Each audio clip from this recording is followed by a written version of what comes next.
all seek it. Must be destroyed. If you do not find a way, no one will. And now you can own it. When The Lord of the Rings comes home on VHS and DVD. Hi, welcome back to Not Your Mother's Hobbies. Today we're going to take a look at another member of the Fellowship, probably everybody's favorite or top. It is Aragorn, or Strider. I feel like this is more his like Strider look, so I'm going to say Strider probably a lot in this. It's even in the title. But yeah, we have Aragorn the Ranger here in this awesome looking action pose. There's some of this detail on this guy is awesome, and some of it is a little smudgy and flat, and so just like the others, we're going to paint in some of that detail and make what is there look really slick. We're going to start things off with his green coat, his Ranger green coat. We're going to use Dark Angel's green here for this, or at least I am.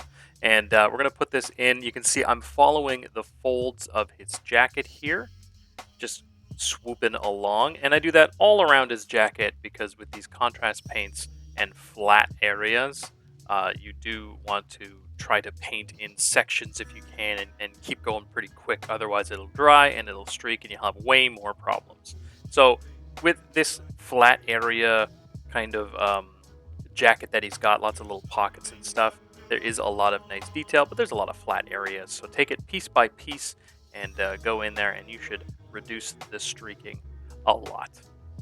That said, I am going to take you through my mistakes with this jacket, or rather, not mistakes, but just the first look and then the final look. So here's starting up the first look. I thought, I could probably get away with doing a dry brush on this guy to bring up those details, and then follow it up with a glazed shade here, Bealtan Green, to just bring everything down, tone everything down, and get some quick highlights without having to do too many layers, or really any layers at all. And I thought that would work pretty well. And for a while, it did. But as I started layering on colors, like his tunic here, using Gorbrand fur, using any kind of warm brown, I think would work. But as I started layering on the colors, I started to notice just how muted and dull that coat actually looked. So you'll see later on what I do. You could skip the dry brushing and the glazing step if you wanted to.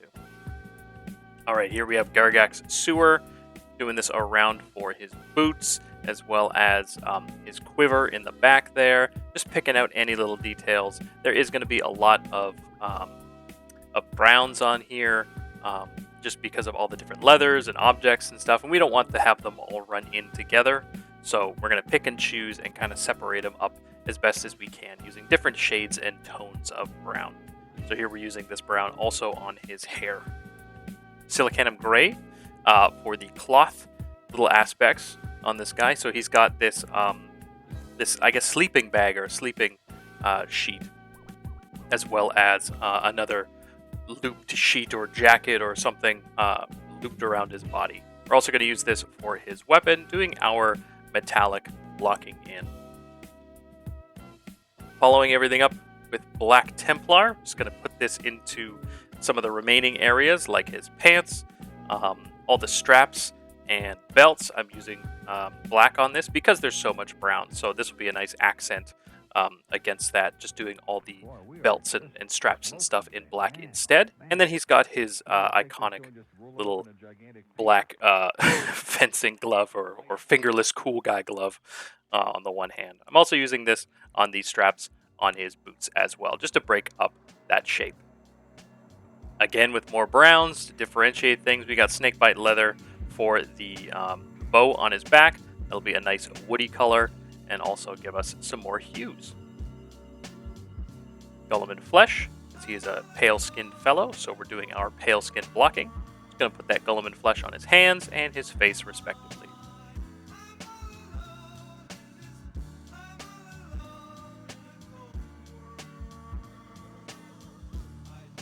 Before we get too far into it, I do want to mention that I did do the quiver arrows, just using some Agrax Earthshade on those. So here you can see what I'm talking about. I didn't really like the dreary, dark. It was just too muddy, not a lot going on. So instead I went in with Warpstone Glow and started to bring up the midtones.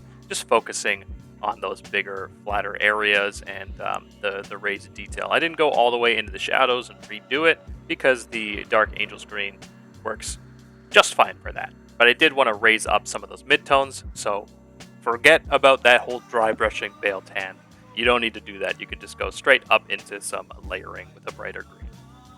Now I did use Gray Seer for the sleeping bag, as well as did some little stabbing texture bits to differentiate the sleeping bag from this wraparound. Try to make them seem like different material or different objects. I think this one is supposed to be some kind of like a jacket or something that's looped around, or maybe a blanket.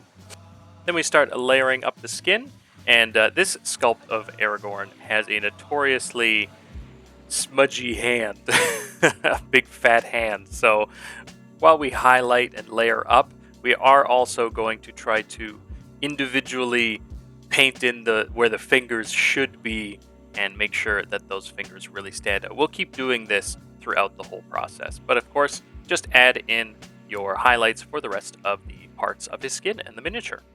Just sticking to those mostly raised areas, especially on the face. We've got the brow, the nose, and the cheekbones. And of course, we can apply gunmetal or any of your true metallic metals to the metallic parts. So here we've got his sword, and I think there's some buckles and stuff you can scope out and hunt down on the model as well. Following that up with Nuln Oil Gloss, you of course can use Nuln Oil or a dark shade, followed by a gloss coat on top.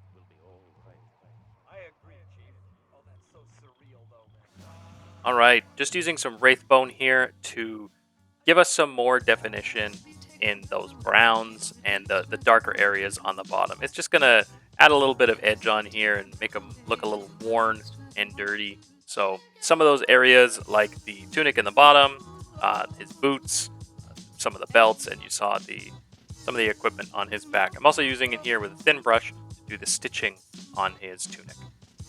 Element flesh here just to add in some more shading into those fingers, really get them defined. We did some layering up, so we're going to do some shading down before adding in our pallid witch flesh for that final bright highlight to make that skin really stand out. And I do go back in later and add a little bit of Kislev or Cadian to his lip as it disappeared throughout the process. Moot Green for a follow-up highlight, a final highlight on his coat. Just putting that in the most top raised areas, and I'm using a stippling, stabbing kind of scratching motion just to make it look a little more textured, make it look maybe more worn, just to add some more texture feel to that jacket.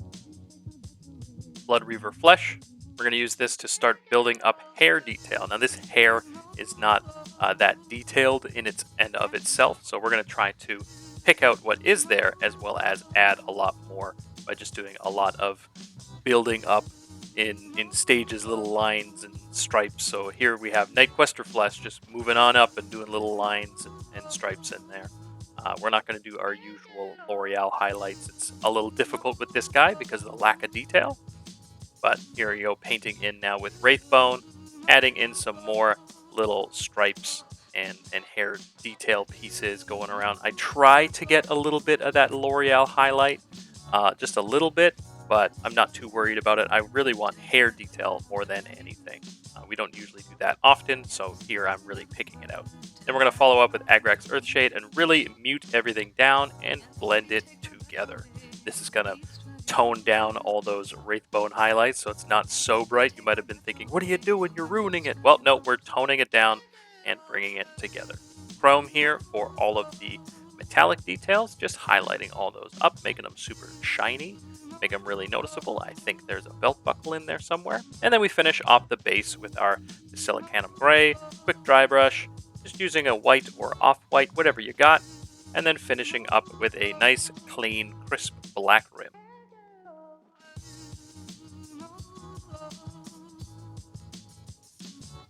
And there you have it, our Ranger Strider Aragorn. Looking pretty slick. I really liked how the greens worked much better in my eyes for his jacket. It really changed it from looking so, I don't know, blah, drab, nothing going on, and really makes him pop, especially with those browns. everything kind of goes together. And you see a lot. I like that nice warm brown on his tunic as well.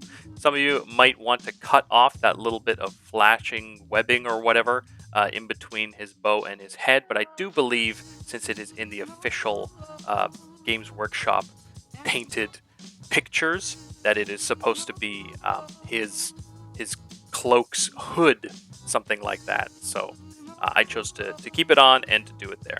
As always, thank you to everybody who's watching. Thank you to the patrons. You guys' support has been awesome. Thank you to everybody on the Discord who's keeping tabs as we go along. I hope you guys like the behind the scenes sneak peeks, etc. And I'll see you in the next one. Bye bye.